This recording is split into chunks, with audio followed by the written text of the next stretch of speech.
Cell అదు నువ్వు cell అంటే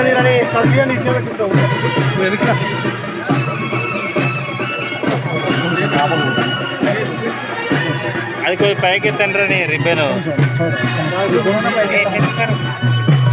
కెమెరా అదు నేను ఎనికి రా అన్న అందుకే ముందుగానే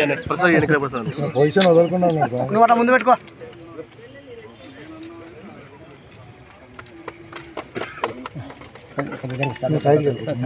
ఎనికి రండి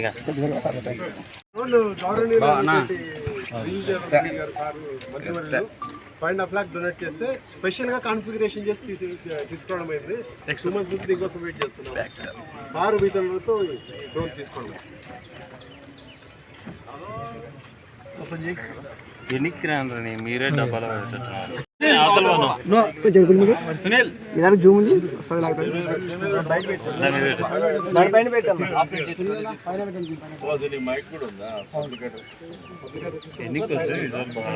ముందర సెల్ ఎవరిది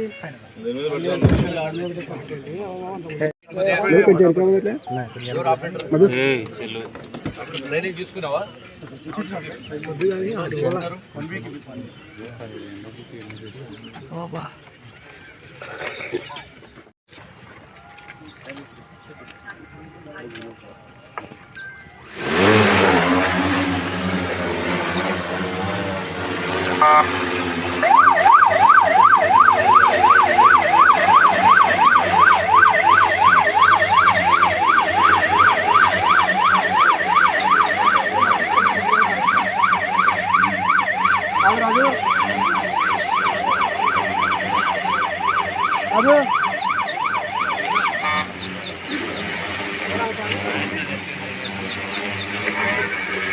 మధు కొంచెం వెనక్కి పెట్టుకో జుమ్మా వరకు వచ్చిన వెనకరే కొంచెం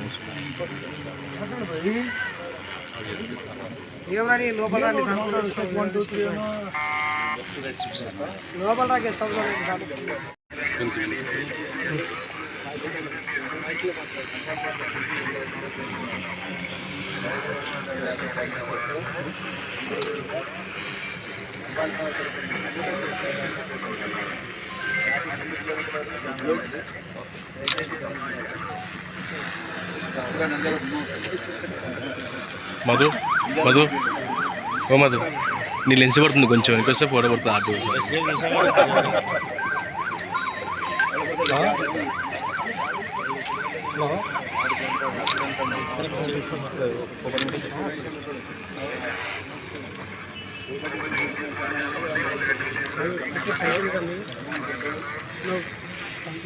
తీసినప్పుడు పొద్దున్న తీసాను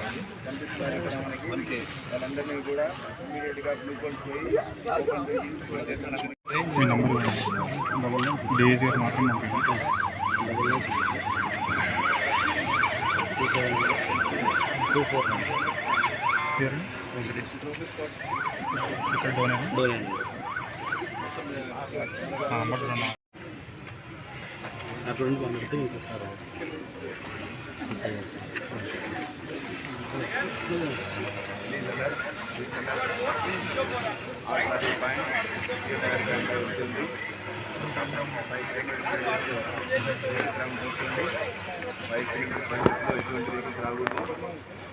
All traffic points be alert.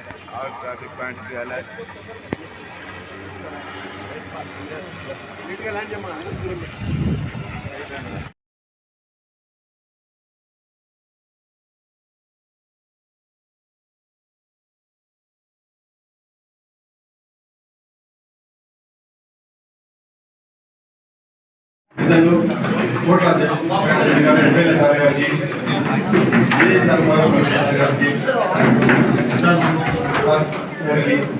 మాజీ శాసనసభ్యులు కొత్తవాళ్ళతో తెలియదు చుట్టూ 5 ఫ్యాక్టరీలు సిమెంట్ ఫ్యాక్టరీ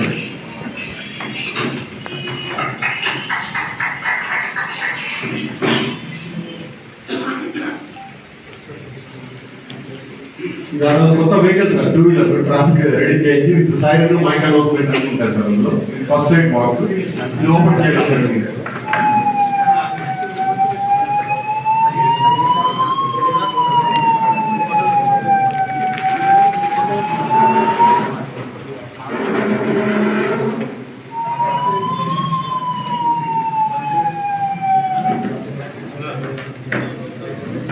నాకు దూరం అవుతున్నప్పుడు నాకు దూరం ఉంది. ఎస్పీ గారి సహకారం, గౌరవ ఎమ్మెల్యే గారి సహకారంతో ట్రాఫిక్ ఓపెన్ చేయడం జరిగింది. చాలా ప్రాబ్లమ్ ఉంటుంది సార్, మొత్తం టౌన్ చాలా జామ్ అవుతుంది. 70% ప్రాబ్లమ్ సాల్వ్ అయింది సార్. మొత్తం ఎక్విప్మెంట్ తెచ్చాము, వెహికల్స్ రెడీ చేసాము, 2 వీలర్స్ 2 బైక్స్ పెట్టాము. ఇనాగ్రేషన్ ఎస్పీ గారితో జరిగింది. ఎమ్మెల్యే గారు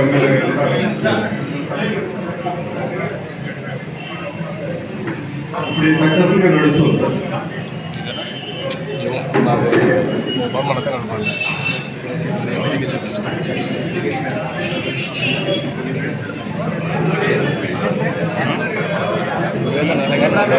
రాత్రిపూట హైవే మీద వచ్చే లారీల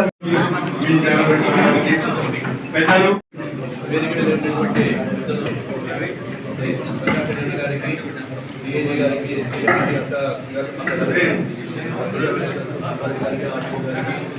వేదిక మీద ఉన్నటువంటి పెద్దలకు మరియు ఇక్కడికి వచ్చినటువంటి విలేకరులకు, అదేవిధంగా పోలీస్ సిబ్బందికి అందరికీ నా హృదయపూర్వక నమస్కారాలు తెలియజేసుకుంటా ఉన్నాను.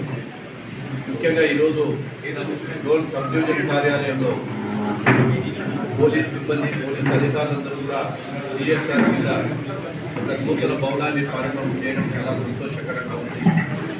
కూటమి ప్రభుత్వం వచ్చిన తర్వాత పోలీస్ డిపార్ట్మెంట్లోనే విప్లవాత్మకమైనటువంటి మార్పులు తీసుకురావడం జరుగుతూ ఉంది.